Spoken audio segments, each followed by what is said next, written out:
who live under rocks and didn't catch what happened at the end of the season last year. So I want to start by saying congrats on the season. There was talk, a lot of talk, about what went right, what went wrong, and winning is really hard. You just talked a little bit about bringing the World Championship to Canada and how that feels. So could you talk a little bit more about how winning in sports and maybe winning outside of sports come together, maybe for some audience members who aren't necessarily Jays fans? Yeah, I mean, that's a very open-ended question. It's a good one. I mean, I think ultimately one of the hardest things to accept and one of the hardest things to think about, like with it at the end of Game 7, and you talked about heartbreak.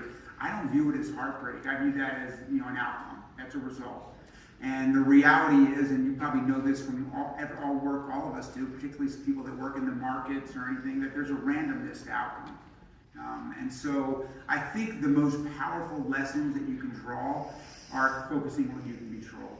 And when an organization does that and says, okay, the setbacks and the challenges are feedback, they're opportunities for us to say, within that experience, was there something that we can use as an opportunity to make an adjustment? Or was it things outside of our control that were just random and they're not meaningful?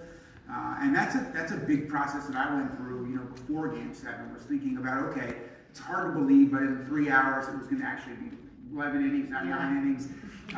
We're going to either be world champion or not. And I was more focused on managing myself if we were, to ensure that, I'm no better leader, I'm no better person, I'm no better father, brother, son, partner, friend. My career is no more meaningful if we're a world champion. And on the converse, if we don't, my career is no less meaningful. I'm no lesser of a father, no lesser of a leader.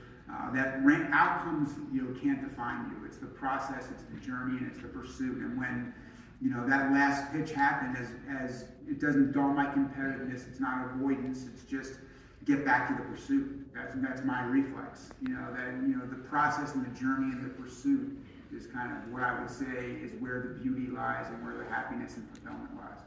Are you far enough away now from that series to be able to say, this was random, these 2 or 3 things were notes?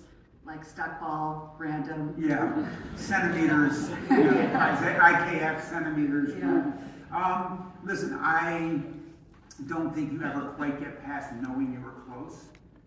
And your competitiveness never dies. I mean, I think you want to chase perfection.